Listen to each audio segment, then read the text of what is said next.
Queridos hermanos, iniciamos la lección divina de este día sábado 22 de febrero en que celebramos la fiesta de la Cátedra de San Pedro Apóstol.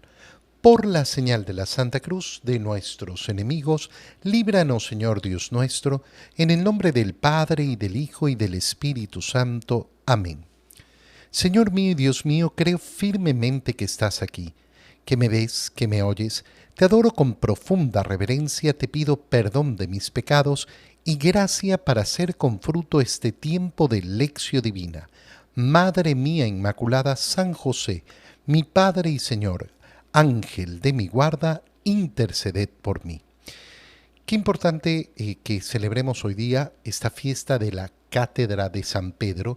Vamos a hacer primero una pequeña introducción antes de ir a las lecturas de esta celebración.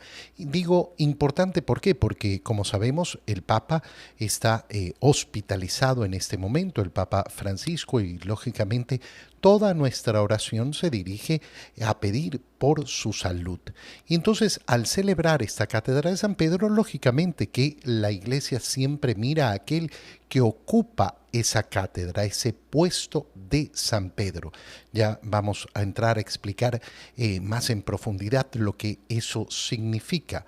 Pero qué bonito dirigir nuestra oración pidiendo por la salud del Papa.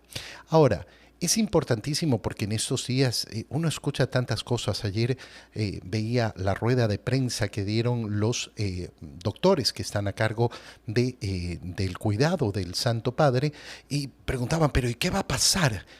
¿Qué va a pasar? ¿Qué? No sabemos qué va a pasar. Pero se va a morir el Papa. El Papa se va a morir en algún momento, lógico. No sabemos cuándo, no sabemos si ahora por esta enfermedad o después. Lo que sabemos es que es un hombre de 88 años que tiene lógicamente problemas de salud que viene arrastrando. Ya quisiéramos estar a los 88 años, en todo caso, con un buen estado de salud en general como él. Pero, ¿qué va a ocurrir? Oye, ten mucho cuidado porque yo recuerdo, por ejemplo, cuando el Papa Benedicto anunció su retiro, cuando dijo que dejaba el cargo, el puesto de sumo pontífice para que la Iglesia continuara porque no se sentía capaz. La cantidad de pérdida de tiempo, hablando tantas cosas. Recuerdo una persona, pero padre, ¿qué va a pasar en Semana Santa sin Papa? A las pocas semanas ya estuvo elegido el nuevo Papa. Hay una condición clarísima y es que al celebrar esta Cátedra de San Pedro nos damos cuenta de esa sucesión apostólica. 266 papas han existido, me parece, en la historia. ¿Qué ocurre? Que ocupan el puesto de Pedro durante el tiempo que Dios quiere y seguimos adelante. Nada representa que ay, se acaba todo, la desgracia. Siempre es importantísimo. El Papa está enfermo, ¿qué hacemos? Rezar por él, pedir por su salud. Si el Papa fallece, ¿qué hacemos? Lógicamente poner su alma en los brazos del Señor y rezar por el nuevo Papa. Rezar por aquel que va a seguir guiando la Iglesia, esa cabeza visible de la Iglesia. En la primera lectura de esta fiesta de la Cátedra de San Pedro, leemos justamente la primera carta de San Pedro, capítulo 5, versículos 1 al 4. Hermanos, me dirijo ahora a los pastores de las comunidades de ustedes. Yo, que también soy pastor como ellos y además he sido testigo de los sufrimientos de Cristo y participante de la gloria que se va a manifestar. Apacienten el rebaño que Dios les ha confiado y cuiden de él, no como obligados por la fuerza, sino de buena gana, como Dios quiere, no por ambición de dinero, sino con entrega generosa, no como si ustedes fueran los dueños de las comunidades que se les han confiado, sino dando buen ejemplo, y cuando aparezca el Pastor Supremo, recibirán el premio inmortal de la gloria. Palabra de Dios. Al celebrar entonces esta Cátedra de San Pedro, vemos estas palabras que dirige Pedro en su primera carta a los pastores, a los pastores como él, a los pastores de las comunidades, lo dice al inicio, me dirijo ahora a los pastores de las comunidades. ¿Por qué? Porque yo también soy pastor como ellos. ¿Quién es el Papa? El Papa es el obispo de Roma. En cuanto a obispo, es exactamente igual que todos los obispos. Todos los obispos tienen exactamente la misma categoría. No existe un obispo que sea más obispo que el otro. Ah, no, es que el mío es arzobispo. Eso depende simplemente del obispado que ocupa. Es decir, si es un obispado o es un arzobispado. Pero no es que cambia nada, absolutamente nada, en la configuración del sacerdocio ministerial de Cristo. Ese sacerdocio que se ofrece en 3 grados, como diácono, como presbítero, que soy yo, los sacerdotes, como se llama comúnmente, y los obispos. No se puede recibir un orden más alto, no existe. El obispo es aquel que ha sido configurado con ese sacerdocio ministerial de Cristo en su totalidad, pero cada obispo ocupa un lugar determinado. El obispo de Roma, por ser obispo de Roma, es la cabeza de todos los obispos. ¿Por qué? Porque ocupa la cátedra de Pedro. ¿Qué significa la cátedra de Pedro? En la antigüedad, el educador, el que enseñaba, no se ponía de pie, sino que se sentaba. Y por tanto, ese lugar donde se sentaba se le llama la cátedra. Por tanto, no estamos hablando simplemente de la silla, sino del puesto que ocupa. Obviamente que hay una silla y por eso se llama la cátedra. Pero ya hoy en día tenemos clarísimo que cuando hablamos de la cátedra no estamos hablando simplemente de una silla, sino del puesto que ocupa la persona como aquel encargado de educar. De esa palabra, la cátedra, el lugar donde enseña el obispo, es que surge la palabra catedral. Por eso las catedrales son el lugar desde donde enseña el obispo y lógicamente donde tiene esa sede, ese asiento, ese trono donde se sienta a enseñar. Hoy en día no se usa. No se usa el sentarse a enseñar tanto. ¿Por qué? Porque hay otras costumbres respecto a la enseñanza y por eso es más común contemplar a los maestros de pie. Y en las universidades que vemos a los profesores de pie dando la clase. Esto no sucedía en la antigüedad, la acción de enseñar se realizaba sentado. Entonces, cuando hablamos de la cátedra, estamos hablando de ese puesto que ha ocupado Pedro, dado por el Señor, ya lo vamos a ver después en el Evangelio, y que está por encima, no porque sea más obispo que los otros, sino porque siempre Pedro estuvo a la cabeza. Todos los que ocupan el lugar, el puesto de Pedro, tienen esa misma potestad de Pedro, es decir, de ser cabeza de los apóstoles. Yo entonces, dice Pedro, soy también pastor como ellos y además he sido testigo de los sufrimientos de Cristo y participante de la gloria que se va a manifestar. Fíjate en estos 2 elementos. He sido testigo ocular. Sí, he sido testigo de la pasión del Señor. Yo contemplé lo que el Señor sufrió. Nosotros sabemos que Pedro estuvo ahí acompañando al Señor de manera escondida y fue cuando se produjo su traición. Después fue a llorar amargamente su traición, pero también ha sido participante de la gloria. Y Pedro ha participado de la gloria de una manera especialísima. Recuerda que el día de ayer terminábamos la lectura del Evangelio justamente con las palabras del Señor que anunciaban: les aseguro que algunos entre ustedes no morirán sin haber visto mi gloria. ¿Y a qué se refiere? Se refiere al pasaje que venía inmediatamente después, que nos hubiera tocado leer hoy día, que es la transfiguración. Pedro, Santiago y Juan fueron testigos de ese Jesús transfigurado en el monte Tabor, pero además han sido testigos de contemplar a Cristo resucitado.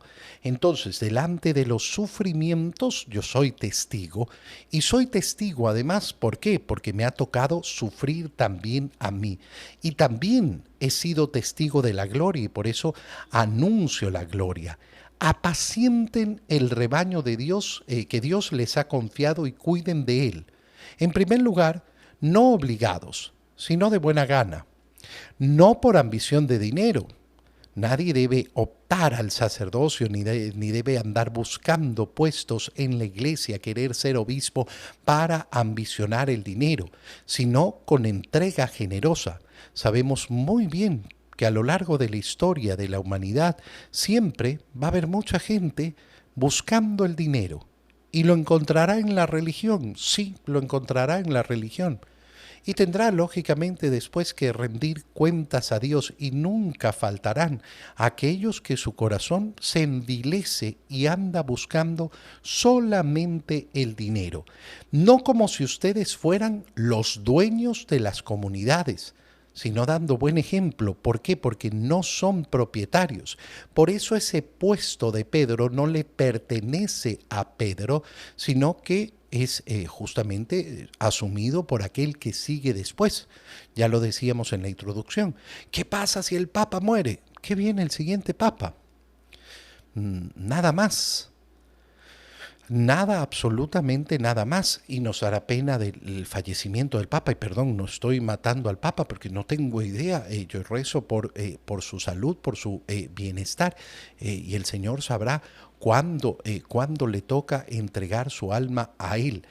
Y cuando aparezca el Pastor Supremo, entonces se recibirán el premio inmortal de la gloria, es decir, cómo se realiza la acción. ¿Cómo se realiza la acción de ser un buen pastor? De la misma manera como se realiza la misión de ser un buen cristiano, siempre mirando hacia la gloria, siempre mirando hacia el premio final, no quedándose en las nimiedades de este mundo, siempre poniendo el corazón donde debe estar. En el Evangelio, leemos el Evangelio de San Mateo, capítulo 16, versículo 13 al 19. En aquel tiempo, cuando Jesús llegó a la región de Cesarea de Filipo, hizo esta pregunta a sus discípulos: ¿quién dice la gente que es el Hijo del Hombre? Ellos le respondieron: unos dicen que eres Juan el Bautista, otros que Elías, otros que Jeremías o alguno de los profetas. Luego les preguntó: ¿y ustedes, quién dicen que soy yo? Simón Pedro tomó la palabra y le dijo: tú eres el Mesías, el Hijo de Dios vivo. Jesús le dijo entonces: dichoso tú, Simón, hijo de Juan, porque esto no te lo ha revelado ningún hombre, sino mi Padre que está en los cielos. Y yo te digo a ti, que tú eres Pedro, y sobre esta piedra edificaré mi iglesia. Los poderes del infierno no prevalecerán sobre ella. Yo te daré las llaves del reino de los cielos. Todo lo que ates en la tierra quedará atado en el cielo, y todo lo que desates en la tierra quedará desatado en el cielo. Palabra del Señor. Qué bonito que justo hayamos tenido que leer en esta semana, el día jueves, leímos exactamente la misma escena que ocurre en Cesarea de Filipo, pero la leímos en el Evangelio de San Marcos. Ahora la estamos leyendo en el Evangelio de San Mateo. ¿Y cuál es la gran diferencia que nos presenta esta escena en estos dos evangelios? Que Mateo nos da más detalles sobre la respuesta de Jesús y lo que Jesús dice, sobre la respuesta de Pedro y sobre lo que Jesús dice sobre esa respuesta de Pedro, mientras que el Evangelio de San Marcos no nos presentaba esa parte. Nos decía que Pedro había contestado a la pregunta de quién dicen ustedes que soy yo, diciendo: tú eres el Mesías, es decir, el Salvador. Y Jesús les ordenó que no se lo dijeran a nadie. E inmediatamente pasa el primer anuncio de la pasión. San Mateo, en cambio, nos explica con mucha más profundidad las palabras de Jesús. ¿Por qué esta diferencia? El Evangelio de San Marcos es llamado el Evangelio de Pedro, porque Marcos es discípulo de Pedro y escribe el Evangelio por petición de la Iglesia de Roma, justamente para que la predicación que habían recibido de Pedro después de su muerte quede asentada, quede escrita. Y es lógico imaginarnos que Pedro, llegado este momento, no se detenía a decir las palabras de Jesús dirigidas a él. ¿Y por qué no las decía? Bueno, porque justamente hay algo que se llama un poco de humildad y es perfectamente imaginable que no ponía el énfasis ahí. Pero por el otro lado tenemos a Mateo. Mateo, ¿quién es? Uno de los 12.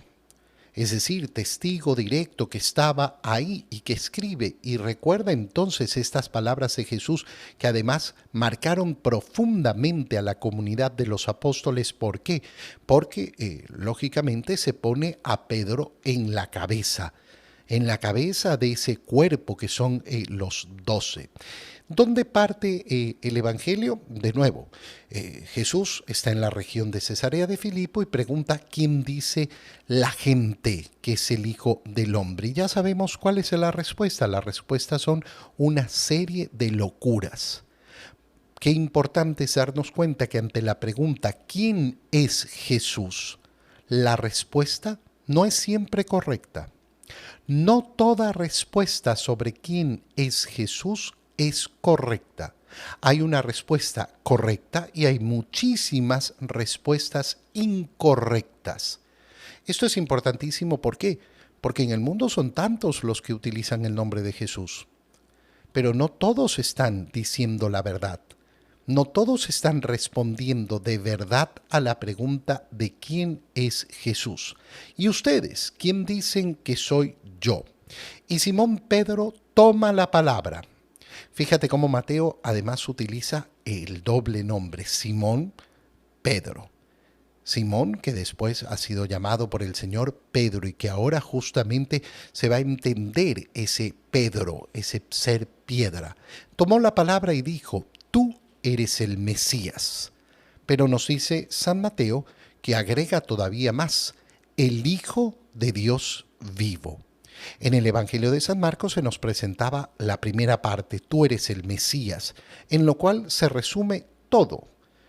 Toda la fe sobre el Señor, tú eres el verdadero Dios hecho hombre que ha venido a salvarnos. En el Evangelio de Mateo lo presenta todavía con más profundidad. Tú eres el Mesías, es decir, el Salvador, el Hijo de Dios vivo.